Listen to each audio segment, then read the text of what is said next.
Previously on Close Friends. What's going on, y'all? Back again, another episode. We shooting the shit. Today I got a special guest. Long time friend. I was actually having a conversation about you, like on my way here. And I was like, damn, like when you get older, you think about like how long you knew people. I was like, I know this guy for like 10, 11 years. Yeah. I mean, it is just like, damn, like you never realize the connection or the lineage and stuff like that outside of that. But I got my guy here. I got Mckinskin. Yeah. What's going on, man? Chilling, man. Chilling. Hey, well, I mean, for the people who don't know, this guy, videographer, creative, an artist, if y'all don't see, and just tell me, like, how did you get into just the ideas behind creating and stuff like that before you even, which one came first, actually? I used to want to act first, but like, it was like, there was a lot more like being an extra role. And I was like, I want to be seen. I don't want to be a background person, like blurred, because I won't get experience doing that. So then I was like, I started writing, and I had a homeboy who wanted me to kind of do like, take the Stephen Joe, I think that's his name, Stephen Joe route and do like silly stuff. I was like, nah, I got my mom last name. I'm not trying to embarrass her, man. Like, What a time. So then I was like, I don't want to do that route. And then he didn't want to record anymore, like, of the things that we wanted to write. Right. Well, he got busy. So then I was like, can we borrow the camera? It was like, nah. And I was like, all right. Cool, well, hey. Figure out from there next. Yeah, so everything that I wrote in that time, I just thought to myself, damn, like, I don't think anybody would be able to record it how he was recording, because dope cinematographer he is. I was just like, all right, and I have the vision for what I want to see. Right. If I can't do it, I'll go ahead and hold the light for somebody else, pretty much. And point the camera at somebody else. So I just provide an opportunity for other people. And I was like, fuck it, I'll just be the one that's shooting. And I learned to edit too by watching him, but he didn't know I was watching him. Right. What you use to edit? At the time, Final Cut, regular Final Cut, yeah. Well, iMovie first, and then they're like cousins, a little bit. I mean, but both Apples. So yeah.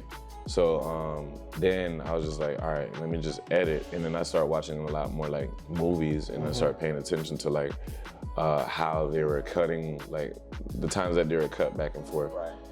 Just studying pretty much, and I watched a lot of behind the scenes stuff back then. Shit, we had DVDs. Exactly. A lot of, and that was the thing. Nobody really cared about that. The special features, scenes, the behind the scenes bloopers, all of that.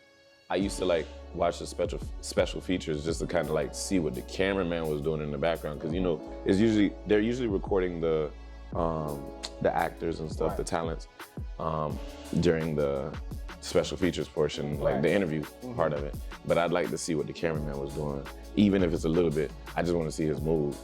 Because you learn how to like maneuver your own, like, okay, he did it that way, so that's how you do it. Okay. And then I try to connect what I'm seeing to the scene that was being shot. And I watch the scene, I'm like, oh, that's what he did, Set up nice. And how did you get into like painting or art? Like when I was in first grade, I had a homeboy, like, God bless his dad. He used to like always draw. Right. And what I used to do back then, though, even before that, before I started drawing myself, I used to watch, you know, the white guy. You know who Bob Ross is? Of course. All right. That's like, come on. All right. For the people who don't know, it's the white guy with the afro. Ross. If you was up anytime going to school in the morning, you watch Bob Ross. The little peaceful ass voice, dog. So peaceful. Real calm and collected. He just took you through it, and it came out of masterpiece every time. And like, I used to always remember him saying, like, you know, there's no such things as a mistake, just happy accidents. And at the time, I was using a pencil to draw. I used to draw like little square head Batmans, you know what I'm saying? Just a square, 2 triangles at the top on the ends to make the ears. And then from there, little by little, I used to cut those out and actually like play with them. Like, as paper toys. As paper toys. I made like a little stash. Okay. You made a little stash, because I used to want a lot of toys, and shit, I never wanted to bother my mom about buying me toys. She found my little stash and threw that shit away. I was like, damn. But I was like, At the time, I was took like, away that pass. That could have been that. yeah, show. it could have took it away. It could have took it away, but I was just like, all right, let me start over. Right. Then fast forward. Then there was also Ernie Barnes. You know what Ernie Barnes is? No. Watch. You do though. You ever watch Good Times? Yes. You know the painting at the end where the people are like that, the elongated people. That's why like my artwork kind of have like elongated. Yeah, that's why I exaggerate the hell out of the shapes of my people. Yes. Because when I was younger, I used to watch it. That's crazy how you see it so many times you don't associate, and then when you just said it, it all came into the picture. Yeah. Listen, it got to the point where at the end of Good Times was filmed from a live audience. Right. During that time that they're saying that you're seeing that image, and it just stuck. And I seen that image so many times that I started drawing like that. And Ernie Barnes is the artist, God bless his dead. For sure. Rest his soul. It was just, and then from there, I was just like, let me try my own. We were actually filming a film that we did with Julian called Intuition. Right. And Julian's character was a painter. Yes. And yes. One of the props that we had was a canvas. He was painting, I forgot what scene was it in. I remember the scene. The scene was at my house. He was a painter. Right. But at that time I wasn't painting yet. So you were just drawing. Yeah, I was drawing. I was drawing on styrofoam cups. I should have brought my styrofoam cups. I got them in my classroom. That series is period. People who know. I remember. But yeah, that prop was left at my house, and I asked the producer, Chris, can I just go ahead and have this canvas? And I just tried. And it was a little trash, a little painting, but that was my first time ever painting. Right. And then I started to challenge myself. Right. I always remembered a pencil has an eraser on the end. And if you don't want to make mistakes, you know what I'm saying? Not that pencil. And then it forces you to kind of eliminate your mistakes. Right. Or the things that we consider our mistakes, even in editing. We know the things we can edit all day because we don't ever think it's done. Exactly. So in doing that, I was just like, all right, let me challenge myself. I know my errors, but people who are seeing it don't. So they're gonna appreciate it no matter what, because they're appreciating the fact that you're doing something that they can't. You ever look at something that you've done a long time ago and be like, yo, that was actually kind of fire. Yeah, okay. I've been like old videos that I was just messing around with and putting stuff out, and I was like, yo, I was tripping when I was in the moment. But like you said, in that moment, you never think it's really done. You're trying to perfect it so much, but from the outside world, or just to the naked eye, or just to the eye that you haven't been visible in front of me, that like, yo, now that I have a different perspective, that was kind of fire. And you start to think to yourself, dang, that's good. And then you try to recreate. You try to, sometimes you even look back and try to do that same thing that you did then again, because you're like, damn, you've learned so much that your basic stuff, exactly. you kind of push off to the side, but you took me back. Hey, when I say that's the thing that clicked in my head a little while ago. I was watching an old podcast clip that I was just messing around, and at the moment in time, I was like, I want to put this out. It was good, but I just felt like, I don't know. Like you said, I'm gonna just keep messing around with it, but it's not where I want it to be because of what I thought it should look like. Even putting it out, it was received well and everything, but now in my brain, yo, that was fire. I was on to something right there. You know what I mean? I was on to something. But talk to me about now. Okay, you started writing. You started originally wanted to be an actor, and then you started writing. Things started to happen, started to create more web series, shorts, stuff like that. Let's get the elephant out the room. Just tell me about close friends, man. All right, so boom, first person I met out of 2K, of course, was Julian. Yeah. And boom, Julian was going the route of doing skits. Right. And I was like, this is pretty funny. And I always thought to myself, like I said, the homeboy wanted me to do the Stephen Joe route because he thought I was funny. So I was like, and let me tell you, ladies and gentlemen, yo, the funniest guy that you probably won't hear it, but I hear every little witty comment that he let go. But I always thought to myself, people who are funny can easily, I think they make the best dramatic actors because Correct. people always see you as funny, so all you gotta do is drop your shoulders and look serious, or just relax your face. Right. Boom, so I wanted Julian to be that. And then from there, he liked it, and then he introduced me to Ricky. From there, me and Ricky had, Rick, it was like 2-hour conversation probably in Y'all have countless ideas of like Books A Million or Barnes and Nobles. We were sitting on the floor. Yeah. And they're anime books. We were brainstorming, and then we came up with the idea for the web series because he told me that he always wanted to write dramas and or he always wanted to shoot dramas, but he was shooting skits, comedic skits. Right. And from there we collabed and birthed what what took off. That's that thing, mama. Ah man.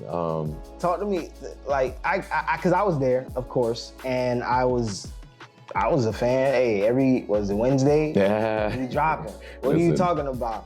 And that was an era where, like, you know, it wasn't like you had a lot of the web series starting to become like more popular. Like people started to come away from like has to be a film, has to be a feature film, has to be, and they're going or be on TV. But it's like, yo, let's go on YouTube, drop something. Talk to me about like that. I guess that era of YouTube in a sense. So like Issa Rae, Awkward Black Girl was like, in my opinion, what sparked that thought for something that to be a series, because it was like,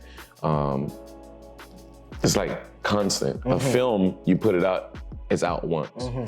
A series, everybody's looking forward to it every week, you know what I'm saying? Or bi-weekly, however people were doing it. But from there, we were just like, we got something, we got an idea. It's something there, it's something there. And it was a cool route to take.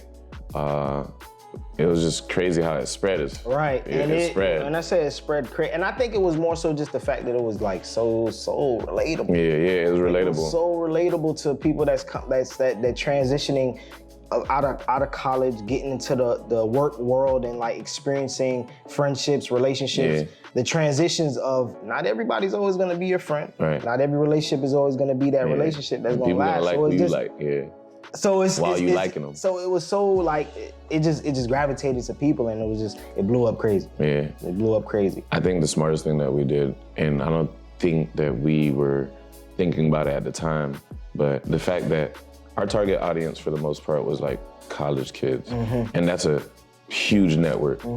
Like if you're at a college, you don't pop doing what you want to do, then I don't know, you need to like network. There's no shame in being, you could be cool networking, you know what I'm saying? You know, some people too cool to network or rub elbows with people or expand. And that's something that I ain't gonna lie, that's something I had to get out of too, just being able to just talk to somebody and just, hey, this is what I do, this is what you do, let's figure out, let's talk. We may be so similar, but I'm creating that distance. Different, And the thing with that is like, let's say like we're here in Broward County or we're shooting in Palm Beach County too, between the two. And the fact that whoever was viewing it at that in their college dorm at FAU, let's say they lived in like Tennessee or something, they go back home and they're caught watching this thing on their phone, and somebody's like, yo, what you watching? Boom, now it's in Tennessee. Now it's in New York. Now it's wherever. And honestly, you just said a good thing. It really, you just said something and it clicked in. If it didn't really pop in college, you're interacting with so many people. You have to spread. It's gonna spread. Organically it's gonna spread. You don't even have to tell anybody, yo, share this. We didn't have to tell anybody to share. Nah. We didn't. Just put it out. Just put it out. Like I said, just the fact that it was so relatable, and like, I mean, you in relationships, you can't it's but relatable. Be like, yo, this is interesting. And then you have people that you walking by. It's not like it's big names. We getting people that, yo, you doing, let's do, we're doing an audition though, but let's get up, y'all. And then now, oh yeah, he's in my class. Yo, he's in this. Yo, this is kind of good. Yo, I seen you in that. You doing the thing, and now it bubbles like that. To this day, we still get. I was in Tennessee for an art show. And I'm standing there next to my art. I'm the featured artist, right? I'm the featured artist at the exhibit.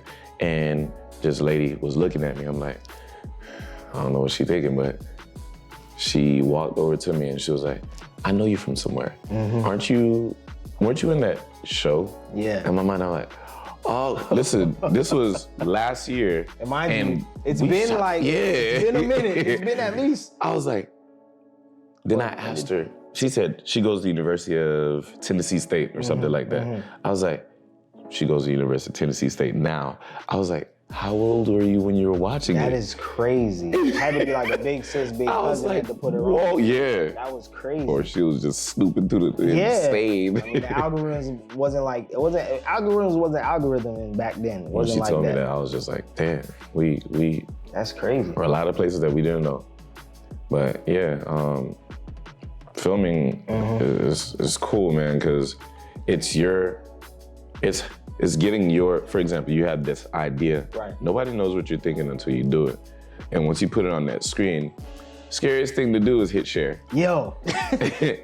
Yo, Once you hit share, it's like, hey man, it's in the eyes of the people. Whatever happened, it'll happen. Yo, my thing is, once I share it, I'm going to do something. Yeah. I need to go do something and not be a part of the world for like an hour or two so my mind can just restart. Listen, after shooting, till this day, I'm the type of person that once we're done shooting, editing, I don't watch it. I've watched it enough. I've shot. Yeah. I don't go read the comments. Sometimes I'll hear about the comments and then, or somebody will screenshot me the comments, but I don't watch But you it. hit the space bar so many times. Yeah, Like, I'm good, man. I'm good, man. You hit the space bar so many times, it's like, I've already replayed this back mad times. I'm good. We had a lot of kissing scenes, right? Yeah. And hearing Kiss, you know that Yeah. that was so Loud, annoying, too. loudly, you know what I'm Loudly. saying? And it's like, to just hear the same things over is like the song that you don't like, but you end up remembering because you hear it so much. It was cool, man. I just never watched it again. Until this day, I don't watch whatever is edited. Well, it's cool I've though. watched recently a couple of your things, but Yeah. we're gonna get back into that. Let's talk to me about this monster of a machine. Black Magic. Black Magic, Cinema Pocket, 4K. 4K. No 6K. I'm on 4K. They're just Oh, okay. But yeah, man, like I could easily show up with it like stripped, and like if I show up with it stripped, it's just this, right? Right. And it doesn't look as powerful, like. But if you show up with it rigged out, like Rigged out like this. people feel like, oh shoot, like they give you space. You know what I'm saying? Because they to understand work. the professional. Yeah, and like I could have did the same job with my cell phone that I could do with this. It just gives you. Yeah, it makes you look more official. Right. You know, the look is the thing. How does this, I would say, make you feel or make your shots or make things compared to?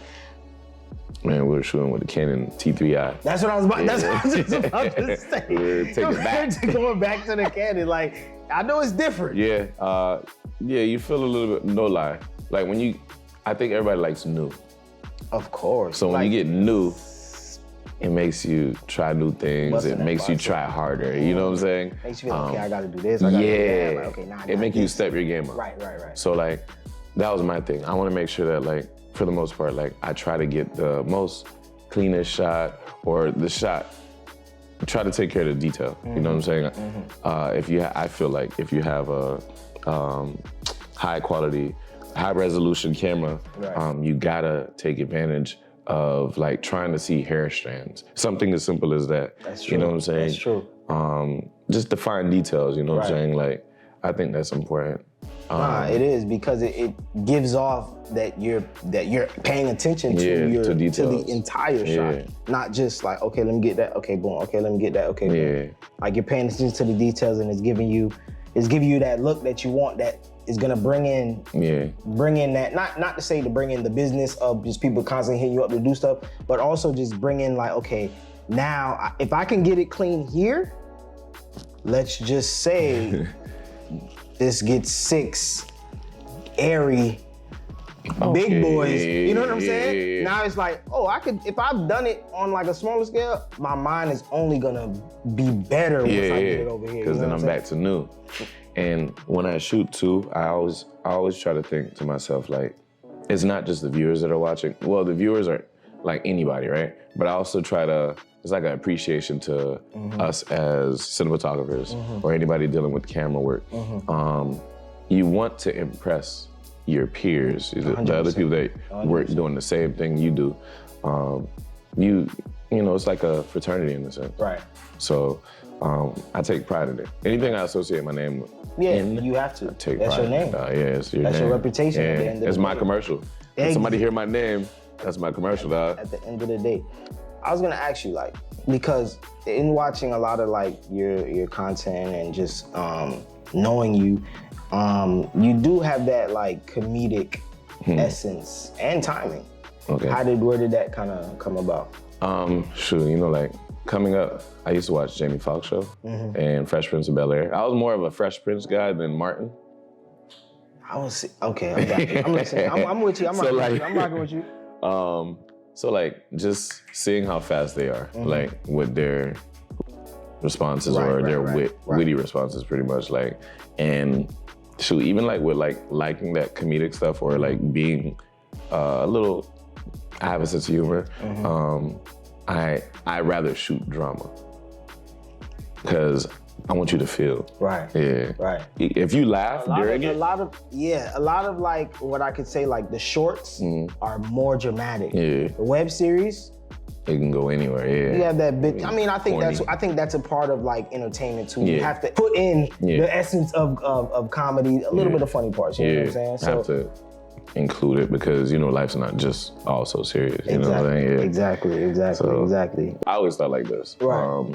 Especially because I wanted to act first, and then I ended up like with the camera. Right. A quote I think I created was, "Sometimes you got to hold the light for others before you're ever seen in the light." That's a good yourself. one. You know what I'm saying? That's a good one. And I was like, I'm cool with holding the light. That's a good one. Yeah, I'm cool. Like I'll serve. You got to be able to do that extra work to get you where you need to be. And I was like, shoot, we had like premieres where I was asked to speak. I'm not that speaker. I'm a worker. Yeah, I you know get what I'm it. saying? Like, but it helps to express and explain your kind of like your story. Right. Yeah. It's definitely an experience. Yeah. It's cool, man. Creating. Yeah. That's the. Hey, I just want to create. That was my sentence that I told myself years ago, and like even like now we're doing different things. Like whatever comes about it, I just want to put it out. I just want to create it. I just want to just be a part of that in my own way. You know what I mean? Like I've said with the quote, like I said that I want to keep consistent with here. Like Wayne Gretzky said it. You miss 100% of the shots you don't take. So I just want to do it. Keep taking your shots. Keep taking my shots. Keep shooting. Yeah. And whatever happens, happens. Yeah. Appreciate you again. Appreciate you for coming by. And before we started, like he asked me, like Tupac or Biggie, but like you don't know, I'm from New York. But also, like just that type of music, up north music, was just getting me. Yeah. So I said Biggie. Yeah. But I didn't know. I was supposed to say Tupac. I'm a Tupac guy. Yep. Talking about Tupac, just let me know about this painting right here and kind of how much, I'm gonna get y'all some close-ups, but just how much like he kind of inspires like you and leading you into doing what you do. All right, so like with Tupac, like this picture is from Poetic Justice, Lucky. Right. I guess this happened after, I guess he was in the basement looking at his. I honestly forgot. I've only seen it once. So don't shoot me. All right, no, you good. But yeah, Tupac like just wanted to capture like he had a lot of emotion in his eyes, and if I'm painting a picture, I always like try to take my time on the eyes and add the white glare in our eyes, to show the light hitting it. And I think if you capture the eyes, or if you paint the eyes, or take your time on the eyes, it'll really like make you engage with it. It'll stop you. Right. And I like to paint pictures where if you're walking, the eyes seem like they're still following you. It make you feel weird. Yeah. Yo, when you be saying stuff, I be now I'm thinking about like some of your stuff.